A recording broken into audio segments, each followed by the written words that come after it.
चलिए न्यूमेरिकल्स देखना चालू करते हैं। इस क्वेश्चन में एक डेटा मिसिंग है, यहाँ पे आर की वैल्यू आपकी 2 गिवन है क्वेश्चन में। Given that R is equal to 2, R मतलब characteristic gas constant R C. ठीक है। अच्छा एक चीज और, आपका यूनिवर्सल गैस कांस्टेंट में और कैरेक्टरिस्टिक गैस कांस्टेंट में क्या फर्क है वो बता दे रहा हूँ। जो कैरेक्टरिस्टिक गैस कांस्टेंट होता है वो यूनिवर्सल गैस कांस्टेंट को जब आप मास से क्या करते हो, डिवाइड करते हो, मास पर मोल डिफाइन होता है ना, तो जब आप उससे क्या करते हो, डिवाइड करते हो, तब आपको मिल जाता है कैरेक्टरिस्टिक गैस कांस्टेंट। ठीक है, ये चीज थोड़ा सा ध्यान में रखिएगा। आर यूनिवर्सल की वैल्यू क्या होती है, 8.314। ये चीज थोड़ा सा ध्यान में रखना है। एंड ये होता है जूल पर मोल केल्विन, ये चीज थोड़ा ध्यान में रखिएगा। ठीक है। और बहुत सारे वैल्यूज और भी हैं जहां पे कैरेक्टरिस्टिक गैस कांस्टेंट आपका क्या है, जैसे एयर के लिए डिफाइंड है। आप बहुत बार 0.287 आप कहीं पर यूज कर लेते हो, तो 0.8287 आप एयर के लिए यूज करते हो। तो ये कहाँ से आता है ना, जब आप ये आर यू को, जब, क्योंकि एयर का जो मॉलिक्यूलर मास होता है वो 29 होता है, जब आप इसको यूज कर लेते हो, तो जब आप फाइनल आंसर निकालते हो ना, तो इसका जो यूनिट आता है वो आता है किलो जूल पर केजी केल्विन, ये 0.287, या फिर आप बोलोगे 287 जूल पर केजी केल्विन। ध्यान में रखिएगा, जो कैरेक्टरिस्टिक गैस कांस्टेंट होता है वो पर केजी केल्विन डिफाइन होता है, मतलब पर यूनिट मास डिफाइन होता है। ठीक है। और जो यूनिवर्सल गैस कांस्टेंट होता है वो पर यूनिट मोल डिफाइन होता है। दोनों में फर्क होता है। ठीक है। इसको बोलते हैं मोलार, इसको बोलते हैं मोलल। ठीक है। केमिस्ट्री के लैंग्वेज में जब आप क्लास 12th पढ़े होगे तो शायद आपको पता होगा। एक होता है मोलार हीट कैपेसिटी, एक होता है मोलल हीट कैपेसिटी। ये बचपन में पढ़ा होगा आपने, बट वो अभी यहाँ पे रिक्वायर्ड नहीं है। बट ये जो डिफरेंस है समझने का, कैरेक्टरिस्टिक गैस कांस्टेंट और यूनिवर्सल गैस कांस्टेंट में, ये थोड़ा सा आपको समझने में ये काम आएगा। ठीक है। तो ध्यान में रखना, मिस्टेक मत करना, कंफ्यूज मत होना कि मतलब सर हम कब 8.314 लेते हैं, कब 0.287 लेते हैं। अननेसेसरी कंफ्यूजन यहाँ पे नहीं रखना है। ठीक है। और अलग अलग केसेस में, जैसे मोनो एटॉमिक गैसेज होते हैं, डाई एटॉमिक गैसेज होते हैं, ठीक है, ट्राई एटॉमिक गैसेज होते हैं, सबके केस में जो वैल्यू ऑफ आर होता है वो डिफरेंट डिफरेंट होता है। कैरेक्टरिस्टिक गैस कॉन्स्टेंट डिपेंड करता है उसके मॉलिक्यूलर मास पे। ठीक है। अलग अलग गैसेस के लिए डिफाइंड होता है। अगर एयर डिफाइंड है, एयर के केस में 0.287 ले सकते हो, लेकिन अगर कोई दूसरा गैस डिफाइंड है तो उसके मॉलिक्यूलर मास से डिवाइड जरूर कर देना आर यू को, और उसके हिसाब से ही क्या कैलकुलेट करना, आर सी। ठीक है। चलो, अब यहां पर दे रखा है 3 moles of gas require 60 calorie of heat for 5 degree Celsius rise in temperature. अच्छा, उसने टेम्परेचर राइज भी दे दिया। इन जनरल क्या होता है ना कि हीट सप्लाई दे दिया, कितना मोल प्रेजेंट है, ये सारा कुछ दे दिया। इवन प्रोसेस फॉलोड भी दे दिया उसने, कांस्टेंट वॉल्यूम। कोई भी गैस होता है, मैंने पहले ही बताया, गैस के केस में जो कांस्टेंट वॉल्यूम प्रोसेस होता है उसके करस्पॉन्डिंग हीट कैपेसिटी सीवी। ठीक है। तो ये चीज ध्यान में रखना है। एक चीज और मैं बता देता हूँ, जो कांस्टेंट वॉल्यूम प्रोसेस होता है, कांस्टेंट वॉल्यूम प्रोसेस में क्या होता है, एक नॉर्मल सा सिचुएशन बताता हूँ, मतलब इसका वॉल्यूम चेंज नहीं हो रहा, वॉल्यूम चेंज नहीं हो रहा, तो जस्ट एक पिस्टन अरेंजमेंट आपको एक्सप्लेन कर देता हूँ। जैसा कि मैंने आपको एक एग्जांपल दिया था कि जब भी आप क्या लगाओगे, आप जब फायर लगाओगे तो इससे कुछ ना कुछ क्या निकलेगा, हीट निकलेगा।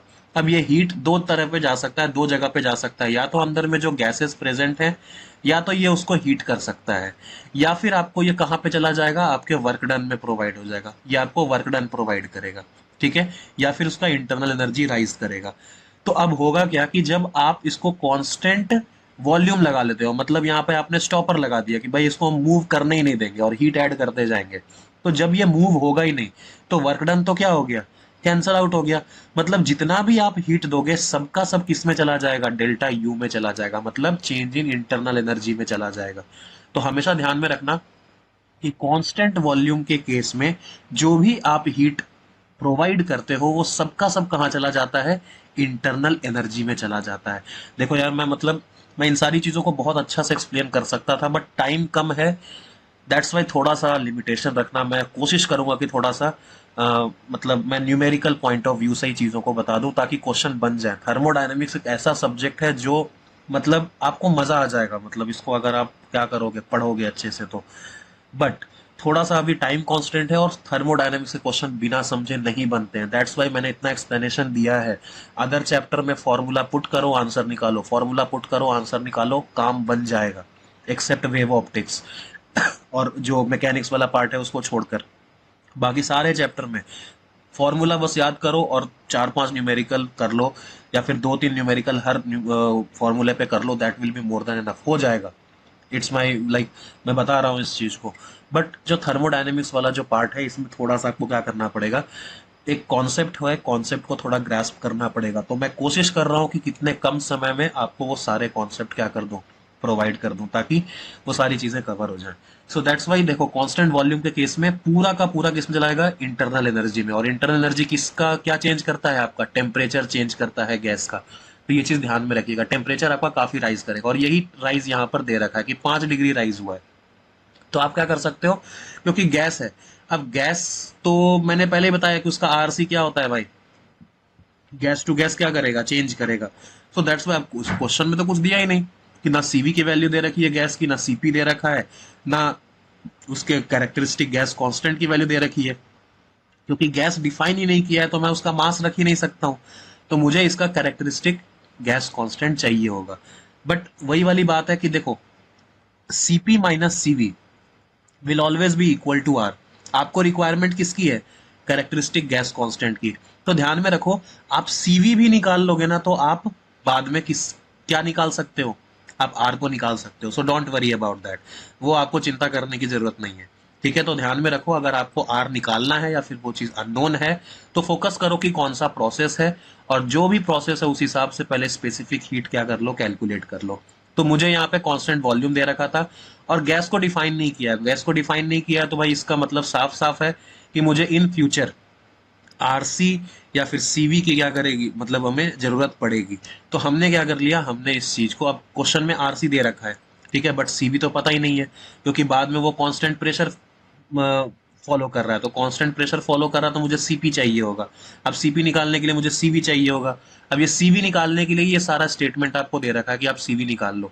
तो मैंने कुछ भी नहीं किया, मैंने जो हीट सप्लाई किया वो किस में चला गया, वो हीट चला गया आपका प्योरली। वो हीट कैसे डिफाइन करोगे, N C V delta T. ये चीज ध्यान में रखिएगा, वो कैसे डिफाइन होगा, N C V delta T. ठीक है, तो और या फिर एक चीज और, केजी में भी बहुत बार दे रखा होता है, तो जब केजी में देगा तो वो एम सी डेल्टा टी हो जाता है। अब कांस्टेंट वॉल्यूम के जगह पे सीवी और कांस्टेंट प्रेशर के जगह पे सीपी, ये चीज भी पॉसिबल है। बट नंबर ऑफ मोल से भी बहुत सारी चीजें क्या होती है, डिफाइंड होती है। तो ये चीज ध्यान में रखिएगा कि जब भी आप यहाँ पे एम सी पी लगाते हो तो ये तो हो जाएगा केजी में, और सीपी हो जाएगा तो सीपी के केस में क्या करोगे, किलो जूल, फिर नीचे पर केजी केल्विन ही डिफाइन करना है, पर केजी डिग्री सेंटीग्रेड डिफाइन करना। तो होगा क्या कि ये केजी और केजी क्या हो जाएगा, कैंसल आउट हो जाएगा। अब ये केल्विन भी हो सकता है और आपका डिग्री सेंटीग्रेड भी हो सकता है। सर ऐसा क्यों बोल रहे हो, दोनों में तो डिफरेंस होता है। क्योंकि मैं यहाँ पे बताना चाह दे रहा हूँ, तो मतलब ऐसा नहीं है कि मतलब उस चीज को मतलब गलत इंटरप्रेट करो। आगे में डेल्टा टी भी है। अब डेल्टा टी किस में होगा, सर डेल्टा टी तो आप केल्विन लो या degree centigrade low, change in temperature तो हमेशा कांस्टेंट ही होता है केल्विन और डिग्री सेल्सियस में। सो दैट्स वाई यहाँ पर आप स्पेसिफिक हीट में या तो केल्विन लो या डिग्री सेंटीग्रेड, कोई फर्क नहीं पड़ता है। फर्क तब पड़ेगा जब आप फ़ारेनहाइट में जाओगे। ठीक है, तो वो अभी यहाँ पर उतना नहीं पूछने वाला, तो ध्यान में रखिएगा, केल्विन से केल्विन या टेम्परेचर कट जाएगा, केजी से केजी कट जाएगा, बचेगा आपका सिर्फ किलो जूल। तो आपका जो फाइनल आंसर है वो किलो जूल में आना चाहिए। वो हीट का है, वो एनर्जी का क्या है, तरीका है। तो ये चीज भी ध्यान में रखो, हमेशा जब भी आपको केजी दे रखा होगा तो यहां पर हमेशा आपको क्या यूज में लेना पड़ेगा, कैरेक्टरिस्टिक गैस कांस्टेंट के करस्पॉन्डिंग ही यूज में लीजिएगा। हमेशा पर केजी केल्विन ही डिफाइन करना पड़ेगा। बट जब नंबर ऑफ मोल्स आप लोगे तो Q will be equal to N C P करना पड़ेगा, एन नंबर ऑफ मोल्स हो जाएगा डेल्टा टी। और जो सीपी का यूनिट होगा ना, ध्यान में रखना, ये तो मोल्स में है, तो जो सीपी का यूनिट होगा वो होगा या तो जूल या किलो जूल, जो भी रहे, जूल पर मोल केल्विन। ये चीज ध्यान में रखिएगा। एंड इनटू डेल्टा टी, मान लो ये भी केल्विन, तो केल्विन केल्विन कैंसल आउट, मोल से मोल कैंसल आउट, आंसर आपका जूल या किलो जूल में मिल जाएगा। समझ में आया। तो ये चीज हमेशा ध्यान में रखिए कि जो यूनिट सीपी का है उस हिसाब से ये क्वांटिटी डिफाइन कीजिए। ओके, दोनों यूनिट्स मैच करनी चाहिए, अदरवाइज वो आंसर आएगा ही नहीं, वो क्वेश्चन सीधा सीधा गलत हो जाएगा। कुछ क्वेश्चंस ऐसे होते हैं जो डायरेक्ट फॉर्मूला बेस्ड होते हैं, बट ये सारी चीजें जब आप यूनिट का ख्याल नहीं रखते हो उस केस में ये चीजें क्या हो जाएंगी, गलत हो जाएंगी। हो सकता है आपको मास दे रखा हो और जो यहाँ पर सीपी दे रखा हो ना, वो सीपी पर मोल केल्विन में दे रखा हो, तो उसके केस में आपको क्या करना पड़ेगा, पहले मोल को पर यूनिट केजी आपको क्या करना पड़ेगा, कैलकुलेट करना पड़ेगा, और उसके बाद फॉर्मूला में बस डायरेक्टली पुट कर दो, हो जाएगा। समझ में आया। तो ये पूरा कॉन्सेप्ट है। सबसे पहले आपने इसलिए सीवी कैलकुलेट कर दिया, जो भी आपने हीट दिया था उसको आपने क्या कर दिया, एन सीवी डेल्टा टी से इक्वेट कर दिया। अब हमें पता है कांस्टेंट वॉल्यूम है, दैट्स वाई वो उसके इंटरनल एनर्जी के भी बराबर हो जाएगा। ठीक है, सो यहां से आपने सीबी कैलकुलेट कर लिया। क्वेश्चन में आरसी आपको 2 दे रखा है, तो आपने 2 को ऐड कर दिया तो आपको सीपी मिल गया, क्योंकि जस्ट उसके अगला प्रोसेस ही क्या है, उसने पूछा है कि what will be the heat required for 5 moles of the same gas under constant pressure for 100 degree Celsius raise in the temperature. तो भाई कांस्टेंट प्रेशर है तो वो हीट किसके बराबर हो जाएगा, N C P delta T, that's it. ठीक है, ये चीज ध्यान में रखना। पहले कांस्टेंट वॉल्यूम था तो एन सी वी कर दिया था, अब कांस्टेंट प्रेशर है तो सी पी कर दिया है, delta T. That will be equal to, simply value put करो, मोल्स कितना है 5 मोल है, सीपी कितना निकाल लिए 6 निकाल लिए, चेंज इन टेम्परेचर कितना है 100 है, इतना कैलोरी आ जाएगा। ध्यान में रखना, क्योंकि जो क्यू डिफाइन किया वो कैलोरीज में ही डिफाइन होगा। ठीक है, चलो, तो ये तो चलो बहुत इजी चीजें थी। Next, an ideal gas is taken through a cyclic thermodynamic process through 4 steps. The amounts of heat involved in these steps are Q1 equal to this, Q2 equal to this, Q3 equal to this, Q4 equal to this respectively. The corresponding works involved are W1, W2 and W3 and W4 respectively. तो ये देखो पूरे cycle की बात कर रहा है। मैंने हमेशा बोला है कि जब भी आप साइकिल के लिए डिफाइन करते हो ना, तो नेट हीट एक्सचेंज, मैंने बताया था अभी, net heat will be equal to net work done. समझ में आया, क्योंकि फॉर होल साइकिल जो आपका चेंज इन इंटरनल एनर्जी है वो हमेशा क्या होता है, जीरो होता है, क्योंकि ये एक पॉइंट फंक्शन है, ये एक स्टेट फंक्शन है। समझ में आया, सो दैट्स वाई किसी भी साइकिल के लिए नेट, ये नेट वर्ड मत बोलना यार, net heat will be equal to net work done. तो देखो सारे प्रोसेस का हीट दे रखा है, सारे प्रोसेस के हीट को एडअप कर दो, उसी तरीके से सारे प्रोसेस के वर्क को एडअप कर दो और इक्वेट कर दो। आई थिंक एक ही क्वांटिटी आपकी क्या है, अननोन है, वो आपका डायरेक्टली कैलकुलेट हो जाएगा। ठीक है, ये चीज ध्यान में रखना।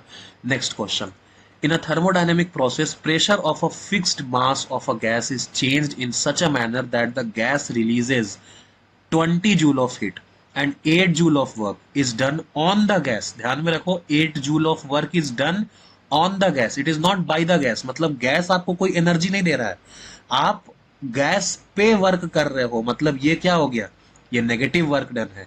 समझ में आया, ये डिफरेंस है, ये आपको क्या करना पड़ेगा, एनालाइज करना पड़ेगा।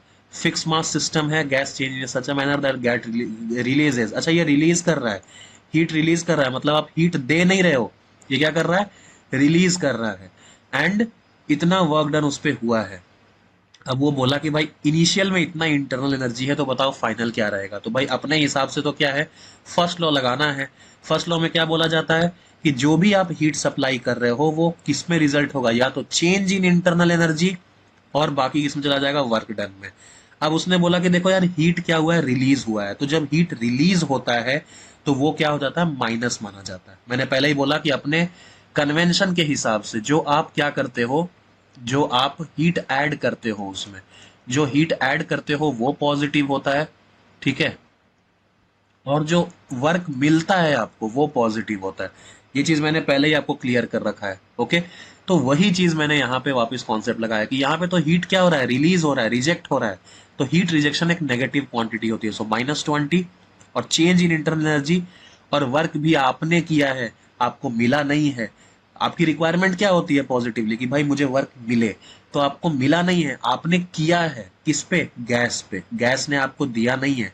ठीक है, तो ये चीज हो जाएगा -8। So delta U will be equal to -20 + 8, ये बन जाएगा -12 जूल ऑफ हीट्स। ये चीज समझ में आया, तो ये हो गया डेल्टा यू। आपको समझ में आया कि ये जो इंटरनल एनर्जी है वो 12 क्या हो गया है, गिर गया है पहले से। तो इनिशियली अगर 30 था, चेंज कितना आया है -12 का, तो मेरे ख्याल से 18 क्या हो जाएगा, डायरेक्टली आपका आंसर हो जाएगा। आपको पता है 12 क्या हो गया है, इंटरनल एनर्जी गिर गया है पहले से। या फिर ऐसे भी कर सकते हो, चेंज इन इंटरनल एनर्जी किसको बोलते हो, सर, फाइनल माइनस इनिशियल। हमेशा मैंने आपको पहले भी बताया कि चेंज का मतलब ही क्या होता है, फाइनल माइनस इनिशियल। तो ये अगर -12 है इनिशियली, ये तो अपने को निकालना, इनिशियली कितना था, 30 था, तो यूएफ कितना हो जाएगा, 30 - 12। यहाँ से भी आप 18 जूल क्या कर सकते हो, कैलकुलेट कर सकते हो। बट मतलब ये माइंड कैलकुलेशन है, इसमें तो कुछ करना ही नहीं था, बस आपको डायरेक्टली इतना ही लिखना है एग्जाम में, और उसके बाद डायरेक्टली आप कितना लिखोगे, -12 ही लिखोगे उसमें। ठीक है, आपको समझ में आएगा कि भाई इंटरनल एनर्जी कितनी गिर गई है, 12 गिर गई है। पहले अगर 30 थी तो अब कितनी हो जाएगी, 18 हो जाएगी। That's why direct answer. ठीक है, next, in thermodynamic process 200 joules of heat is given to a gas and 100 joules of work is also done on it. The change in internal energy. So again ये first law of thermodynamics ही है जहां पे heat, work और internal energy की बात आ जाए, directly आपका जो ध्यान होगा वो कहाँ होगा, इंटरनल एनर्जी पे ही होगा। Sorry, first law of thermodynamics पे ही होगा। तो अगेन उसी फॉर्म, अच्छा ये डेल्टा नहीं लिख सकते यार, ये जो रिप्रेजेंटेशन है ना वो हमेशा गलत है। डेल्टा हमेशा, मतलब ये जो डेल्टा है ना ये हमेशा एक पॉइंट फंक्शन के लिए रिप्रेजेंट किया जाता है। ठीक है, अगर आपको एक पाथ फंक्शन रिप्रेजेंट करना है तो डेल्टा नहीं डेल यूज करो। डेल क्यू, डेल डब्ल्यू, ये हमेशा एक पाथ फंक्शन रिप्रेजेंट करता है। इवन बहुत सारे बुक्स में ऐसे यहाँ पे लाइन भी लगा दिया जाता है। समझ में आया? तो ये रिप्रेजेंटेशन है। किसी भी बुक में ये डेल्टा लिख देना किसी भी पाथ फंक्शन को, वो बुक फेंक देना, वो मतलब सही बुक नहीं है। ये मैं पहले ही बता दे रहा हूँ आपको, अच्छे बुक पकड़ने का तरीका। Is also done on it the change in internal energy of the gas. अब ये तो बड़ा ही इजी काम है। उसने पहले क्या बोला, अब देखो जो भी स्टेटमेंट दे रखा है, जो भी कहानी बनाया, आपको वो कुछ नहीं ध्यान देना है। आपको सिर्फ इतना ध्यान रखना है कि जो भी कहानी बनाया है उसमें वो ये बता दे मुझे कि हीट निकला है या दिया गया है। अब उसने बोला गिवन टू अ गैस, मतलब हमने हीट दिया है, मतलब ये हीट पॉजिटिव है। And 100 joules of work is also done on it, मतलब हमने वर्क डन किया है। हमको वर्क मिला नहीं है, हमको वर्क करना पड़ा। दैट मीन्स ये क्या हो जाएगा अपने लिए, नेगेटिव हो जाएगा बस। तो बस फॉर्मूले में क्या करो, क्यू को पॉजिटिव रखो और डब्ल्यू को नेगेटिव रखो। साइन कन्वेंशन इंपॉर्टेंट है और डेल्टा यू निकाल दो। इतना तो कर लोगे, इतना तो एहसान कर लोगे मेरे पे। चलो next question. Figure below shows two paths that may be taken by a gas to go from a state A to state C.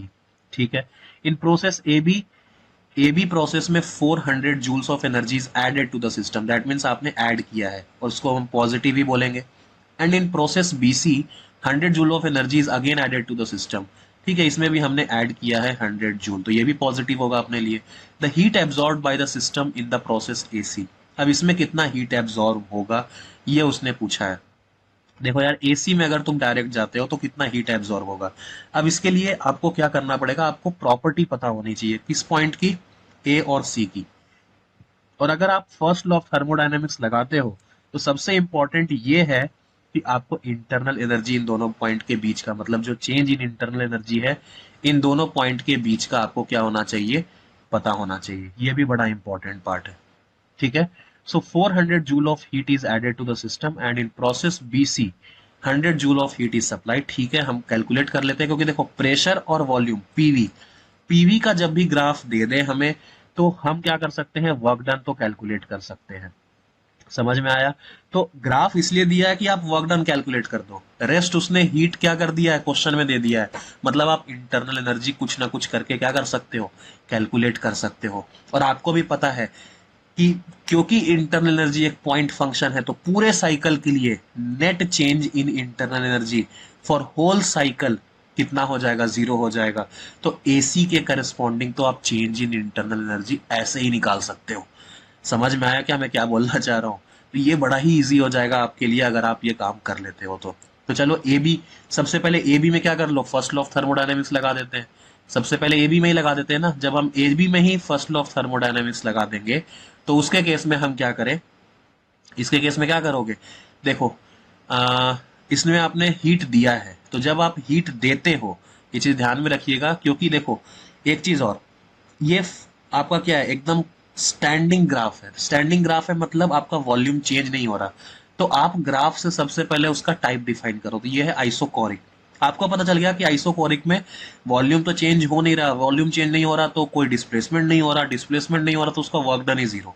मतलब आप जो हीट सप्लाई करोगे वो किस में चला जाएगा, वो किस में चला जाएगा, वो डायरेक्टली उसके इंटरनल एनर्जी में ही जाएगा। समझ में आया? तो यहां पर डेल्टा यू कितना हो जाएगा, डेल्टा यू ही 400 जूल्स के बराबर। मतलब आपका जो सिस्टम है ए पॉइंट से बी पॉइंट तक जाने में उसका 400 जूल तो क्या हो गया, इंटरनल एनर्जी इंक्रीज कर गया। उसके बाद अब क्या करोगे, from B to C from B to C क्या हो रहा है, अगेन आप हीट दे रहे हो। अच्छा यहाँ पर तो क्या है, 400 जूल आपका ऑलरेडी एनर्जी यहाँ पर आपका पड़ा हुआ है, चलो समझ में आता है। अब यहाँ पर आप क्या करोगे, जब आपको इंटरनल एनर्जी निकालना होगा तो आप कैसे निकालोगे इन दोनों प्रोसेस के बीच में। सर एक काम करते हैं, आपने हीट तो दिया ही हुआ है और ये कांस्टेंट प्रेशर प्रोसेस है, देखो ये प्रेशर कांस्टेंट है। तो जब कांस्टेंट प्रेशर प्रोसेस है तो वर्क डन होता है sir P into delta we. अब P आपको दे रखा है 6 × 10⁻⁴ पास्कल, और आप चेंज इन वॉल्यूम निकाल सकते हो, ये पहले यहां पर था अब ये यहां पर है। तो आपने क्या कर लिया, P डेल्टा वी से क्या कर लिया, वर्क डन निकाल लिया। तो जब वर्क डन निकाला तो आपका ये जो UBC आया वो कितना आ गया, -20 जूल्स। मतलब यहां पर बॉडी का टेम्परेचर क्या हुआ है, डाउन हुआ है।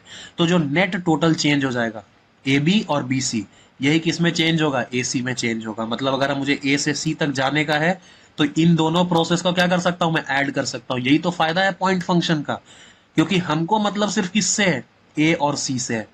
आप बाकी किसी भी प्रोसेस से जा रहे हो, हमेशा ये जो डेल्टा यू होगा दो पॉइंट के बीच में, वो क्या रहेगा, सेम रहेगा। एंड सबसे बहुत प्यारी बात कि अगर आप क्या करते हो, आप अगर रिवर्स भी आते हो तो पता है सबसे बड़ा फायदा क्या है, अगर डेल्टा यू निकालते हो फ्रॉम A टू C तो ये क्या हो जाएगा, माइनस हो जाएगा delta U C to A। मतलब अगर आप, आपके लिए इनिशियल प्रोसेस ये है और फाइनल मतलब सॉरी, इनिशियल पॉइंट ये है और फाइनल पॉइंट ये है, मतलब आप ऐसे आ रहे हो तो वैसे केस में आपको ये वाला इंटरनल एनर्जी यूज करना पड़ेगा। समझ में आया। तो ये एक और मिस्टेक होता है आप लोगों से, जब आप इधर से जा रहे हो तब तो A टू C वाला ही कर लोगे। मतलब आप ए बी देखो, ए बी भी क्या कर रहा है, A से B जा रहा है, B से C जा रहा है, मतलब A टू C ही फाइनली वो जा रहा है। समझ में आया। तो A टू C के लिए भी इन दोनों का समेशन हो जाएगा। बट जब आप वापिस आओगे ना C टू A, तो आपका वो इंटरनल एनर्जी आपको नेगेटिव कंसिडर करना पड़ेगा।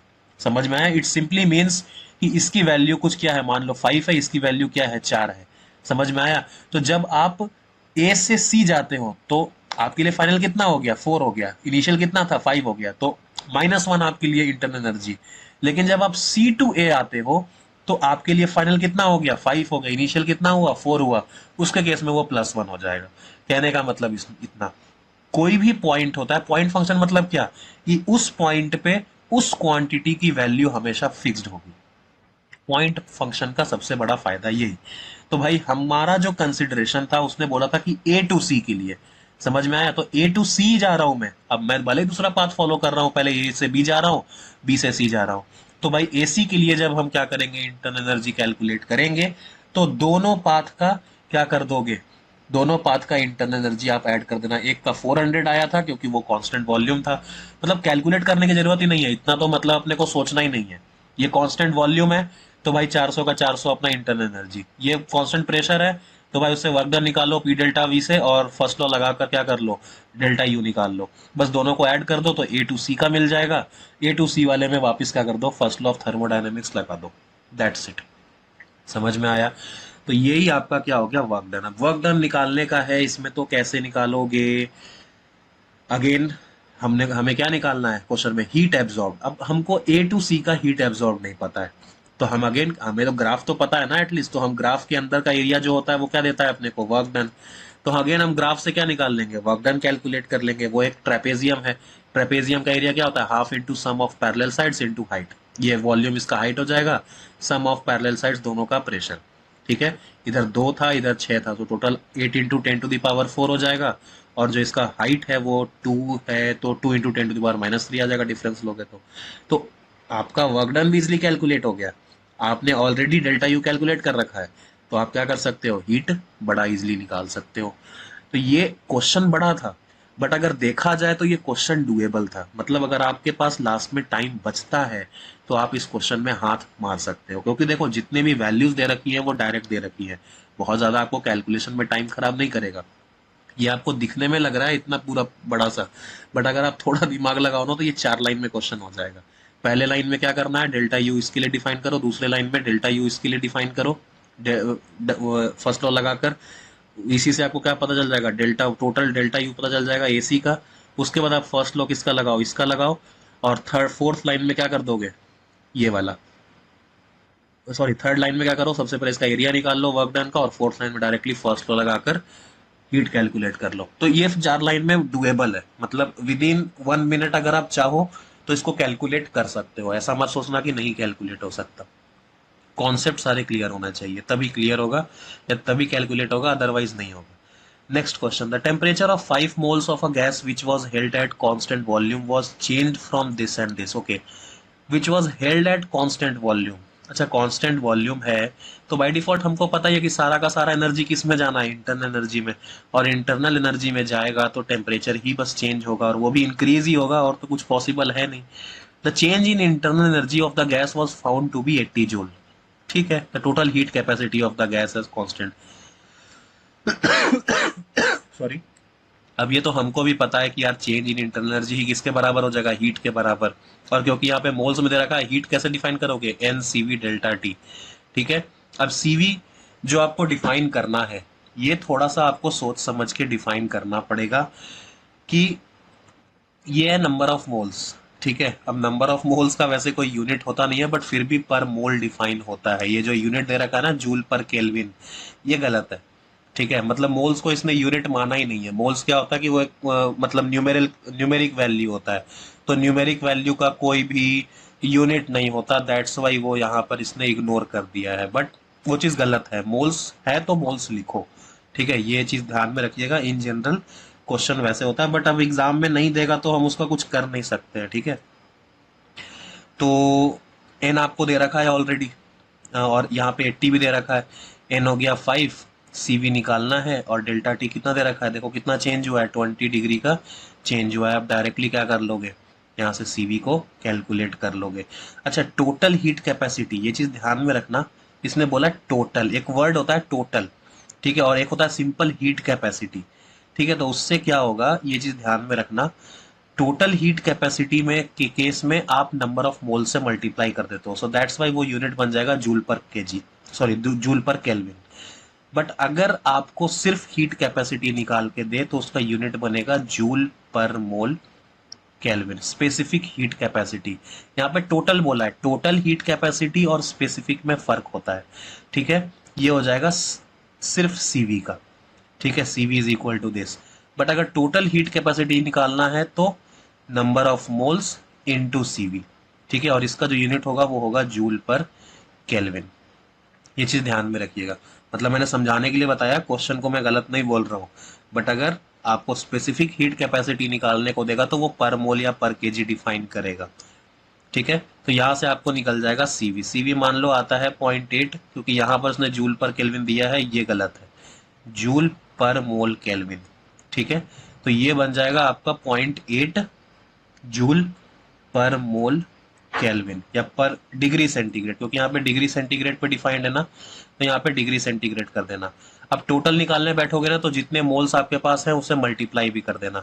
सो हेंस एम सीवी, इसको बोलते हैं हीट कैपेसिटी। एम सीवी कितना हो जाएगा, 0.8 इंटू 5 कितना हो गया, 4 जूल पर केल्विन। बस ये आपका डायरेक्ट आंसर। ठीक है, थोड़ा सा ध्यान में रखिएगा क्योंकि यहाँ पे दोनों ही ऑप्शन दे रखे हैं, 0.8 वाला भी और टोटल वाला भी, तो हल्का सा ध्यान में रखें। Further question, 70 calorie of heat is required to raise the temperature of a diatomic gas at constant pressure from 30 to 35 degree centigrade. ठीक है, डायटोमिक गैस दे रखा है इन्होंने और कांस्टेंट प्रेशर पे, सो 30 टू 35 जा रहा है, और ठीक है, तो ये M C P delta T के बराबर। The amount of heat required to raise the temperature of same gas through the same range at constant volume is. देखो यार, जो डायटोमिक गैस होता है ना, इसके लिए जो आपका गामा होता है ये 1.4 होता है। जो आपका मोनो एटॉमिक होता है ना, मोनो एटॉमिक के केस में 1.67 होता है। और जो आपका ट्राई एटॉमिक होता है ना, ट्राई एटॉमिक के केस में 1.33 होता है, या फिर 1.3 भी बहुत बार डिफाइन किया जाता है। तो जब भी डाई एटॉमिक आ जाए ना तो गामा की वैल्यू कितनी लेनी है, 1.4 लेनी है बाय डिफॉल्ट, बिना कुछ सोचे समझे उतना ही लेना है। तो हमेशा जब भी आपको क्या कर दे, आपको हीट डिफाइन करे कांस्टेंट प्रेशर पे और आपसे पूछ लिया जाए कि कांस्टेंट वॉल्यूम पे बता दो, तो सिर्फ एक ही ख्याल आना चाहिए, किसका, गामा का। किसका ख्याल आना चाहिए, सिर्फ और सिर्फ गामा का ख्याल आना चाहिए, क्योंकि यही वो क्वांटिटी है जो आपको क्या करेगा, सीपी और सीवी में रिलेशन डिफाइन करके देगा। ठीक है, या तो दो क्वांटिटी होती है Cp minus CV equal to R, ठीक है, बट यहां पर जब भी एक क्वांटिटी दे रखी हो और दूसरी निकालनी हो तो हमेशा रिलेशन डिफाइन करो, और रिलेशन भी मतलब प्रोपोर्शनैलिटी टाइप का, समझ में आया? तो वो रेशियो लोगे तो ज्यादा फिजिबल रहता है, प्लस माइनस के चक्कर में नहीं पड़ने का है। तो ये जो रेशियो है वो गामा से डिफाइन होता है, दैट्स वाई उसने डाई एटॉमिक दिया है। तो डाई एटॉमिक भी बहुत बड़ा क्या है, यहाँ पर हिंट दे रखा है आपको, तो ध्यान में रखिएगा। तो ये तो क्या हो जाएगा, अब यहाँ पे क्या कर दो, एम डेल्टा टी आगे कर दो, इधर भी एम डेल्टा टी कर दो, तो ये बन जाएगा आपका हीट एट कांस्टेंट प्रेशर और heat at constant volume, this will be gamma, and ये आपका कितना हो जाएगा 1.4। समझ में आया? अब ये किसके बराबर हो जाएगा, अब यहाँ पे देखो, अगर ये मास के फॉर्मेट में देता तो एम, यहाँ पर इसने नंबर ऑफ मोल्स दे रखा है ना, शायद मोल्स नहीं दे रखा, चलो वो तो जो भी हो कैंसल आउट हो जाएगा, ये सब के सब क्या हो जाएंगे, कैंसल आउट हो जाएंगे। तो क्यूवी निकालने के लिए कुछ भी नहीं करना है, आपको क्यूपी को क्या करना पड़ेगा, बस 1.4 से डिवाइड करना पड़ जाएगा। ये समझ में आया? बस इसमें क्या कर दो, क्यूवी के लिए क्यूवी इधर लेके जाओ, 1.4 डिनोमिनेटर में लेकर आओ, तो डायरेक्टली कितना हो गया, कितना दे रखा है उसका 70 दे रखा ना, 70 डिवाइडेड बाई 1.4, 50 कैलोरी डायरेक्टली आपका आंसर, वन लाइनर क्वेश्चन था। ठीक है, बस इतना है कि उसने कॉन्सेप्ट दो तीन चेक कर लिए, बट क्वेश्चन आपका क्या था, वन लाइनर था। नेक्स्ट बड़ा ही इंपॉर्टेंट क्वेश्चन दिख रहा है, heat required in converting 1 gram of ice at -10 degree centigrade into steam at 100 degree centigrade is latent heat of fusion is this and latent heat of vaporisation is this. ठीक है, ये चीज थोड़ा सा क्या करो, इसमें एक ही यहाँ पे ध्यान में रखो, एक ही दे रखा है, लेटेंट हीट ऑफ फ्यूजन दे रखा है, लेटेंट हीट ऑफ वेपराइजेशन। अच्छा चलो, -10 से कहाँ जाना है, 100 डिग्री सेल्सियस स्टीम पे जाना है। तो हमेशा यहाँ पे आपको सबसे पहले उसका फेज डायग्राम आपको ध्यान दे होना चाहिए, और टेम्परेचर कैसे चेंज हो रहा है वो भी। जब वो -10 डिग्री सेल्सियस पे था, तो -10 से सबसे पहले वो कहाँ जाएगा, आइस, ये आइस ही है, सबसे पहले वो जाएगा जीरो पे, ये चीज ध्यान में रखिएगा। सबसे पहले कहाँ जाएगा, वो जीरो पे जाएगा, और जीरो पे ही सबसे पहले देखो आइस जो है वो किस में कन्वर्ट होगा, वो आपका सबसे पहले वाटर में कन्वर्ट होगा। टेम्परेचर चेंज नहीं होता, समझ में आया? यहाँ पे ही इसलिए बोला जाता है कि भाई जिस हीट में टेम्परेचर चेंज ना हो, वो हीट जब जो सप्लाई होता है या जो रिजेक्ट होता है उसको बोलते हैं लेटेंट हीट। ठीक है, तो ये हो गया आपका वाटर, वाटर किस में भी कन्वर्ट हो गया, 0 डिग्री वाटर में। ठीक है, अब वाटर वापिस से टेम्परेचर राइज करेगा, राइज करेगा, राइज करेगा, राइज करेगा, और यहाँ पर आके कितना हो जाएगा, 100 डिग्री। मान लो कि यहाँ पर कितना है, ये 100 डिग्री है, तो 100 डिग्री सबसे पहले तो वाटर बनेगा। अब वाटर आपको नहीं चाहिए, पूरा का वाटर किस में कन्वर्ट होना चाहिए, आपको 100 डिग्री स्टीम में कन्वर्ट होना चाहिए। समझ में आया? तो ये चीज ध्यान में रखिए, ये फ्यूजन है, इसको बोलते हैं जो आपका सॉलिड से वाटर में कन्वर्ट होता है, इसको बोलते हैं लेटेंट हीट ऑफ फ्यूजन।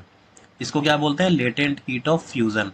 और जिस प्रोसेस में आपका जो कन्वर्जन है वो लिक्विड से गैस हो जाए, इसको क्या बोला जाता है, लेटेंट हीट ऑफ वेपराइजेशन। ये चीज ध्यान में रखिएगा, इसको क्या बोला जाएगा, लेटेंट हीट ऑफ वेपराइजेशन। ठीक है, थोड़ा सा इस चीज को आप ध्यान में रखिए। एंड ये पूरा का पूरा आपको प्रोसेस डिफाइन करना बड़ा ही जरूरी है। सबसे पहले आपका फ्यूजन, सॉरी, सबसे पहले आपका sensible heat, then again latent heat of fusion, then again sensible heat, then यहां पर लेटेंट हीट ऑफ वेपराइजेशन। ठीक है, तो चारों की एनर्जी आपको क्या करनी पड़ेगी, एडअप करनी पड़ेगी, तब आपका क्या होगा, आंसर आएगा। तो सबसे पहले क्या है, यहाँ पे 1 ग्राम ऑफ आइस की बात की जा रही है यहाँ पर, तो और कैलोरी पर ग्राम में ही आपको क्या दे रखा है, लेटेंट हीट ऑफ फ्यूजन दे रखा है, तो यहाँ पे आई थिंक वो कैलोरी में आपका आंसर आएगा। तो जो कैलोरी है, कैलोरी को आपको क्या करना पड़ेगा, 4.18 से क्या करना पड़ेगा, मल्टीप्लाई करना पड़ेगा to get the answer in joule.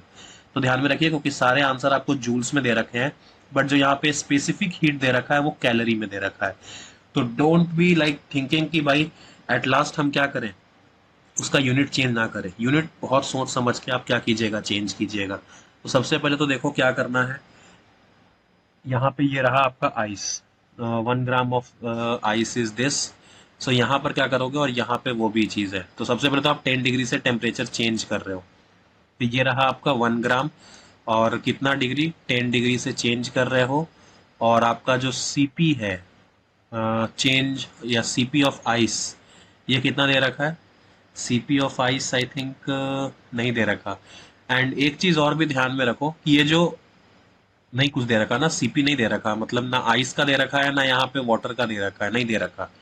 ठीक है, तो एक काम करो, सबसे यहाँ पर सबसे इंपॉर्टेंट चीज, एक चीज और यहाँ पे कॉन्सेप्ट आपको ध्यान रखना है, जब वो ना दे, ये जो सेंसिबल हीट होता है ना, as compare to this latent heat, ठीक है, ये बड़ा ही कम होता है, वेरी लो।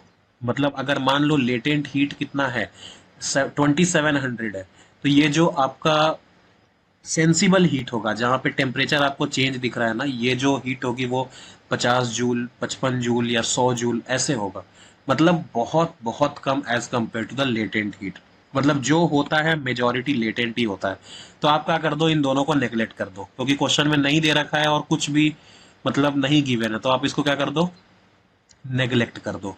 तो इसके बाद आप क्या करोगे, या तो फिर मतलब अगर कुछ दे रखा होता है तब तो हम क्या कर सकते हैं, कैलकुलेट भी कर सकते हैं, बट अगर कुछ नहीं दे रखा है उस केस में आप कुछ भी नहीं कर सकते हो।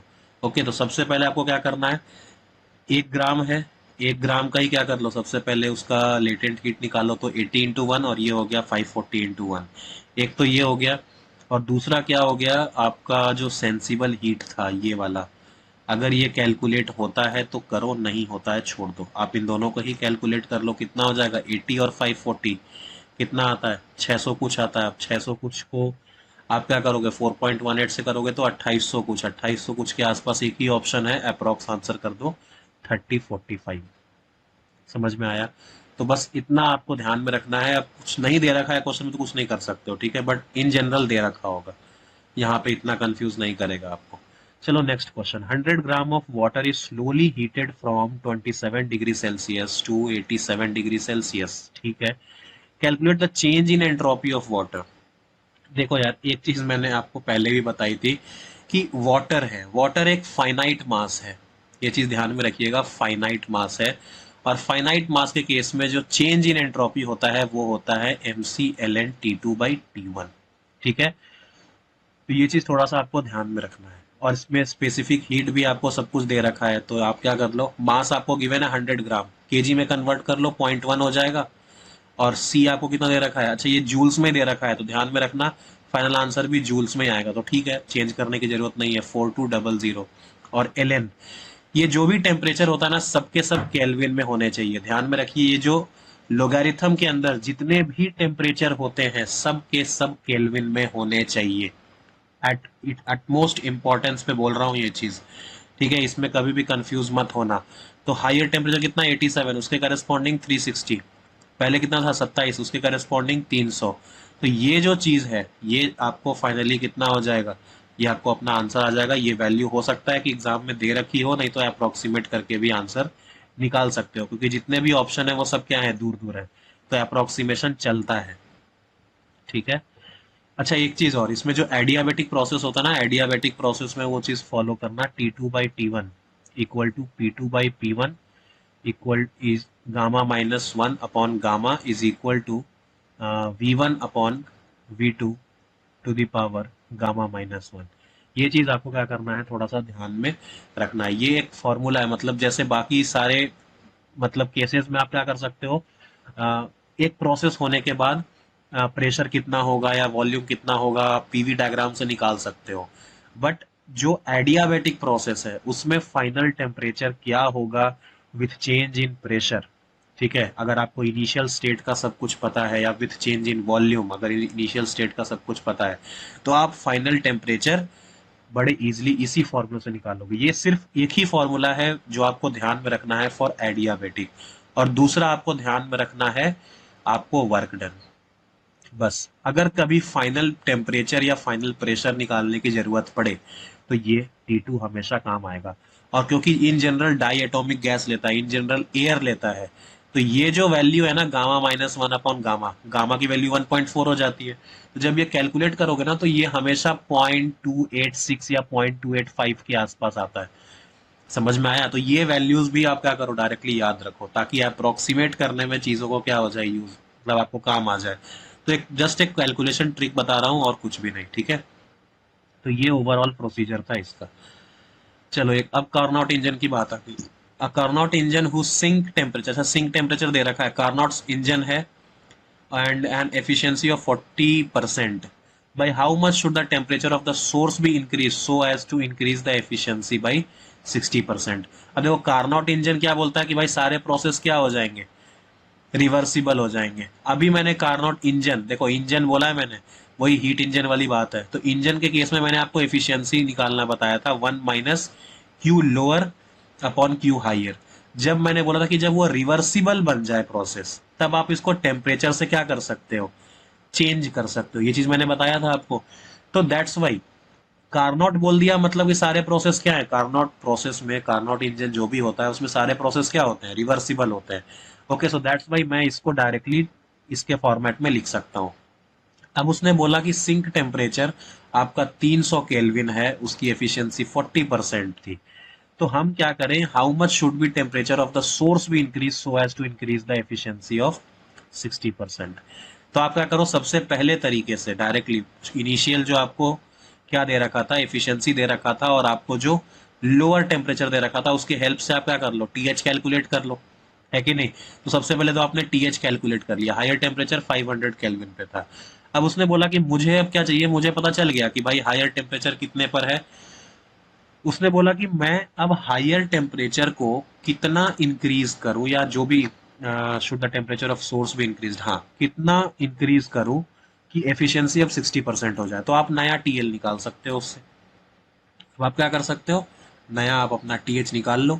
नया टीएच जो भी आ जाएगा तो चेंज इन टेम्परेचर निकल जाएगा। पहले आपने 500 ऑलरेडी निकाल के रखा है, नया वाला टीएच आप निकाल लो। ठीक है, वो आपका 750 आ गया। दोनों के बीच का डिफरेंस कितना है, 250। ये तो बड़ा ही इजी क्वेश्चन था। ठीक है, नेक्स्ट कार्नोट इंजन। देखो पहले कार्नोट बोल दिया, कार्नोट मतलब रिवर्सिबल, मतलब मैं क्यू को टी में चेंज कर सकता हूँ। और दूसरा इंजन, तो राहत की बात है। Whose sink is at this and efficiency by how much the source temperature भी चेंज। अच्छा, ये तो वही क्वेश्चन है अगेन। ठीक है, next, a polyatomic gas is compressed to 1/8 of its volume adiabatically. अच्छा देखो, एडियाबेटिक वाला बात आ गया। अब जब भी एडियाबेटिक वाला बात आएगा तो हम क्या करेंगे, हम अपना वो वाला फॉर्मूला यूज करेंगे। हमने पहले ही बोला कि एडियाबेटिक के लिए PV to the power gamma constant होता है। जैसे आइसोथर्मल के लिए पीवी इक्वल टू कांस्टेंट होता है ना, इसका एक और रिलेशन होता है, P will be inversely proportional to 1/v। इसको बोलते हैं रेक्टेंगुलर हाइपरबोला। अगर कभी भी x प्रोपोर्शनल टू 1/y हो जाए, इसको बोलते हैं, हमेशा जो रिलेशन होता है उसको बोलते हैं रेक्टेंगुलर हाइपरबोला, मतलब हाइपरबोलिक रिलेशन बोल सकते हो इसमें। एडियाबेटिक के लिए अगर फाइनल टेम्परेचर प्रेशर निकालना है तो पुराना फॉर्मूला बता ही दिया था, और ये आप जानते ही होगे for adiabatic process, PV to the power gamma is equal to constant. तो ये चीज थोड़ा सा ध्यान में रखना। अच्छा, कांस्टेंट प्रेशर के लिए P1 will be equal to P2, constant volume के लिए V1 इक्वल टू V2। ठीक है, और कांस्टेंट टेम्परेचर के लिए पीवी इक्वल टू कांस्टेंट, और एडियाबेटिक के लिए PV to the power gamma equal to constant. ये चार चीजें हैं जो आपको ध्यान में रखनी है। ठीक है, अब पॉलीएटॉमिक गैस दे रखा है। अच्छा, गामा इसने पहले ही दे दिया, मतलब 4/3 है। 4/3 मतलब 1.33, मतलब ट्राई एटॉमिक गैस है ये। Is compressed to 1/8 of its volume adiabatically. ठीक है, if its initial pressure is P, the new pressure will be. हमको पता है हमें गामा की तो जरूरत पड़ेगी, क्योंकि आपने गैस का कंसिडरेशन लिया है, आपने एयर नहीं लिया। एयर लिया होता तो बाय डिफॉल्ट 1.4 हमने क्या कर दिया होता, लगा दिया होता, हमको कोई दिक्कत नहीं थी। तो भाई ठीक है, ये कांस्टेंट होता है ना, तो इससे अपना कर लो, P1 V1 to the power gamma is equal to P2 V2 to the power gamma. ठीक है, अब उसने बोला कि if its initial pressure is P, the new pressure will be. अब पॉलीटॉमिक गैस है, कंप्रेस 1/8 ऑफ इट्स वॉल्यूम हो चुका है। अब 1/8 हो चुका है तो V2 आपका कितना हो गया, 1/8 हो चुका है। तो उसके करस्पॉन्डिंग आप क्या कर सकते हो, अपना पी निकाल सकते हो। समझ में आया। तो ये तो सिंपल रिलेशन वाला खेल है, ये तो कर ही सकते हो तुम लोग। इसमें तो मुझे कुछ बताने की जरूरत है नहीं, मुझे जहां तक लग रहा है। Next question, a quantity of heat Q is supplied to a monoatomic ideal gas which expands at constant pressure. The fraction of heat that goes into work done by the gas is। अच्छा यार, ये सबसे पहले ध्यान में रखो, जो fraction आप कैलकुलेट करते हो ना, ये डायरेक्ट इसका फॉर्मूला है into internal energy of the gas, ये CP/CV। ध्यान में रखना, फ्रैक्शन ऑफ हीट मतलब आप जो भी हीट प्रोवाइड कर रहे हो ना, वो उसके गामा पे डिपेंड करता है, मतलब रिवर्स ऑफ गामा। गामा क्या होता है, CP/CV होता है ना, तो उसको क्या कर दो, CV/CP कर दो, ये उसका फ्रैक्शन हो जाता है। तो अगर मान लो कोई ऐसा गैस है जिसका गामा 1.4 है, 1.4 मतलब 7/5। ठीक है, तो कितना फ्रैक्शन उसके इंटरनल एनर्जी में जाएगा वो आप डायरेक्टली कैलकुलेट कर सकते हो किससे, 5/7 of the amount of heat supplied. समझ में आया? ये हो गया मोनो एटॉमिक गैस के लिए, सॉरी मतलब जो भी गैस आपको दे रखा है उसके लिए। अब ये जो Cp और Cv होता है ना, ये आप आराम से कैलकुलेट कर सकते हो। अभी जस्ट हमने एक पुराना एक न्यूमेरिकल है उसमें भी आपने देखा था कि जहाँ पे Cp का वैल्यू कितना आया था, मान लो 5 आया था या 4 आया था, तो Cv की वैल्यू कितनी आ गई थी, वहाँ पे शायद 6 आई थी आपको, कि डिफरेंस हमेशा सेम रहता है। मेयर्स लॉ हमने पढ़ा है, Cp minus Cv should always be equal to R। तो वहां पर शायद Cv 4 आया था, तो हमारा Cv 6 आ गया था। अभी Cp क्या है, 5 है, तो Cv कितना हो जाएगा आपका, 3 हो जाएगा। Cv हमेशा कम होता है, दोनों के बीच का डिफरेंस आज भी 2 मेंटेन्ड है, ये चीज ध्यान में रखिएगा। That's why R equal to 2। ये तब होता है ना जब हम लोग कैलोरी के केस में कैलकुलेट करते हैं, जब उसको हम कैलोरीज में क्या करते हैं, कैलकुलेट करते हैं। तो ध्यान में रखिएगा कि अलग अलग गैसेस के लिए फॉर जैसे हम क्या बता सकते हैं, जैसे मोनो एटॉमिक गैस है, तो मोनो एटॉमिक गैस के केस में मैंने 1.67 डिफाइन किया था। 1.67 क्या होता है, 5/3। ठीक है, तो उसका रिवर्स क्या हो जाएगा मोनो एटॉमिक के केस में, 3/5। 3/5 किस में चला जाएगा, ये उसके इंटरनल एनर्जी में चला जाएगा। तो क्योंकि यहाँ पर प्रॉपरली उसने बात की थी कितनी, किसकी, मोनो एटॉमिक आइडियल गैस की, तो ये चीज ध्यान में रखिए। तो रेस्ट ऑफ द एनर्जी कहाँ चला जाएगा, वर्क डन में चला जाएगा। तो इसी हिसाब से आप मोनो एटॉमिक, ट्राई एटॉमिक और डाई एटॉमिक, इन सब का आप क्या कर सकते हो, कैलकुलेट कर सकते हो। अब जैसे मैंने पहले ही बता दिया था कि गामा ऑफ डाई एटॉमिक वो कितना होता था, 1.4, जिसको आप बोलते थे 7/5। 7/5 ही हो जाएगा ना। तो कितना अमाउंट इंटरनल एनर्जी में जाएगा, तो इंटरनल एनर्जी में चला जाएगा 5/7 ऑफ द क्यू सप्लाइड। उसका रिवर्स कर दिया बस मैंने, 5/7 रिवर्स कर दिया उसका हीट सप्लाई का। तो यहां से आपको मिल जाएगा डेल्टा यू।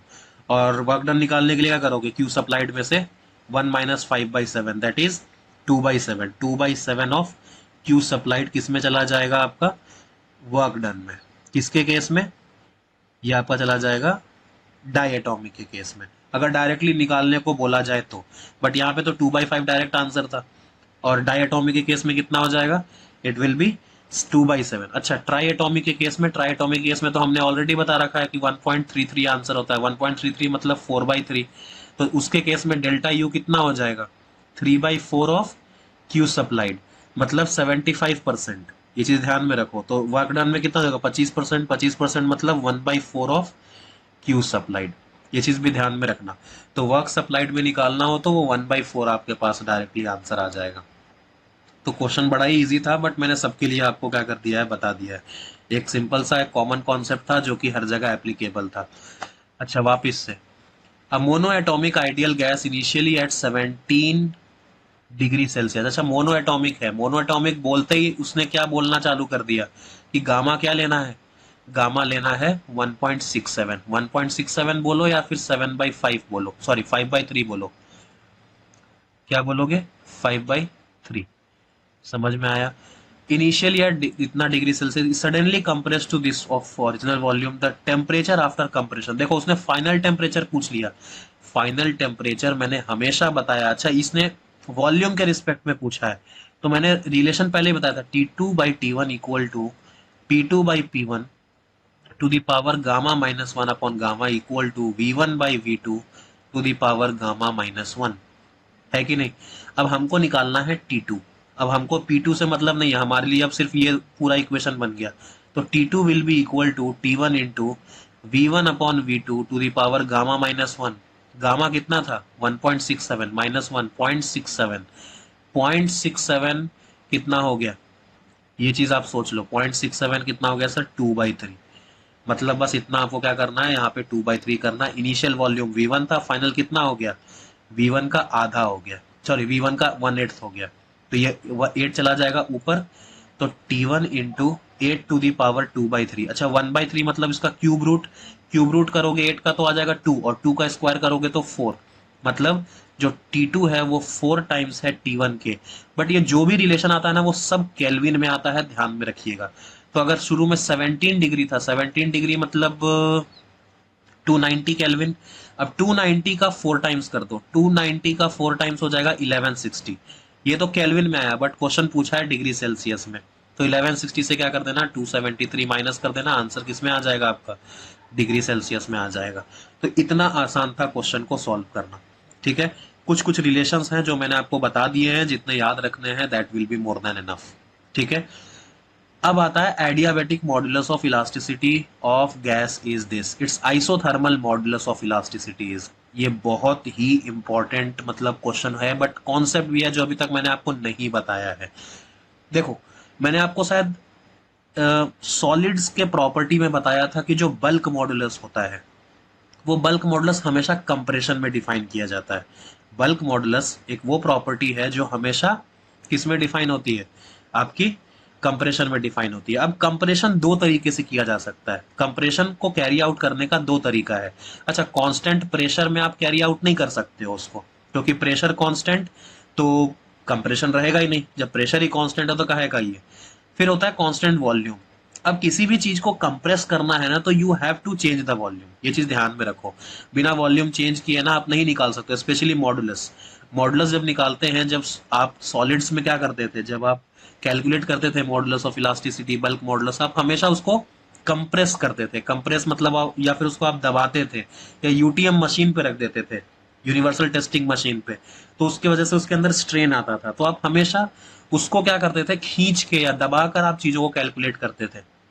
ठीक है, और उसके फिगर में चेंज आता था, मतलब उसका जो भी क्रॉस सेक्शन है, उसका जो भी लेंथ है, उसमें चेंज आता था।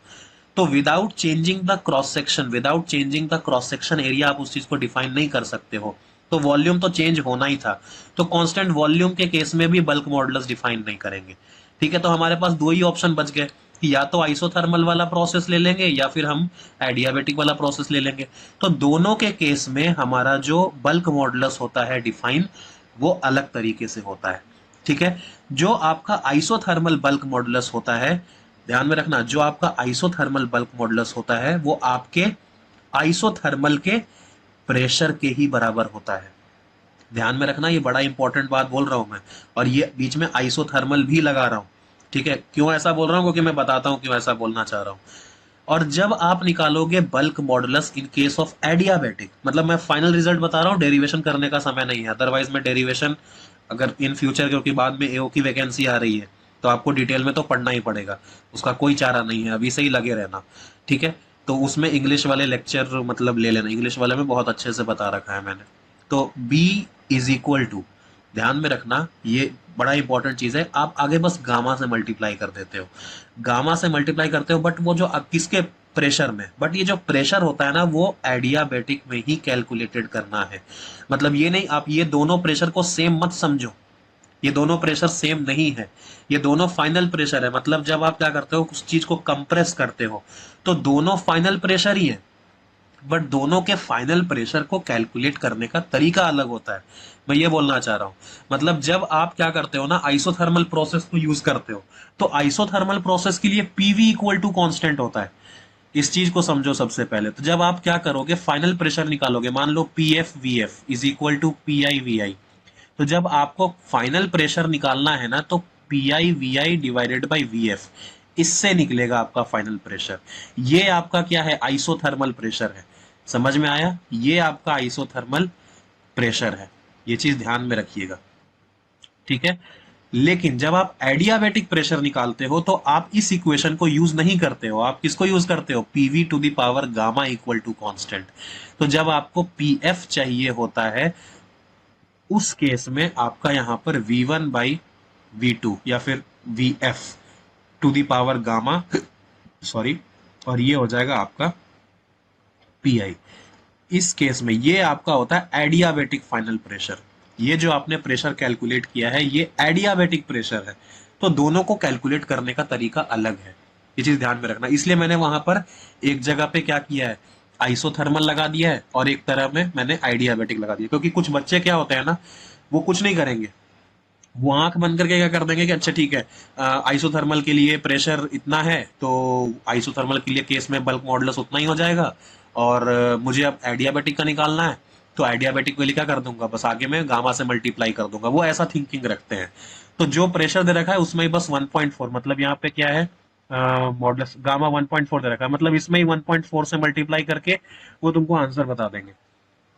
तो भाई ऐसा नहीं होता है, ठीक है। मतलब वैसे तो इसमें ऑप्शन नहीं दे रखा है, बट मैं रहता तो जरूर देता। वो डायरेक्टली इसमें ही 1.4 मल्टीप्लाई करके तुमको आंसर दे देंगे, तो वो बिल्कुल ही गलत हो जाएगा। सबसे पहले तुमको क्या करना है, सबसे पहले तुम पर्टिकुलर मतलब उसके करस्पॉन्डिंग जो प्रेशर है वो पहले कैलकुलेट करो। समझ में आया ये चीज? तो यही देखो यहाँ पर है कि जो भी प्रेशर आपको दे रखा है, आप यहाँ से क्या कर सकते हो, कैलकुलेट कर सकते हो। एडियाबेटिक का मान लो गामा पी है, आइसोथर्मल बल्क मॉडुलस पी है। वैसे यहाँ पर उसने सेम कैलकुलेट कर रखा है, बट इन जनरल सेम नहीं होता है, क्योंकि यहाँ पर कुछ भी वैल्यू नहीं दे रखी है। ठीक है, मैं पहले बता दे रहा हूँ ये चीज गलत है। बट फिर भी अगर ये डायरेक्टली क्वेश्चन में पूछा जाता है, तो आप ऐसे ही इस चीज को सॉल्व कीजिए।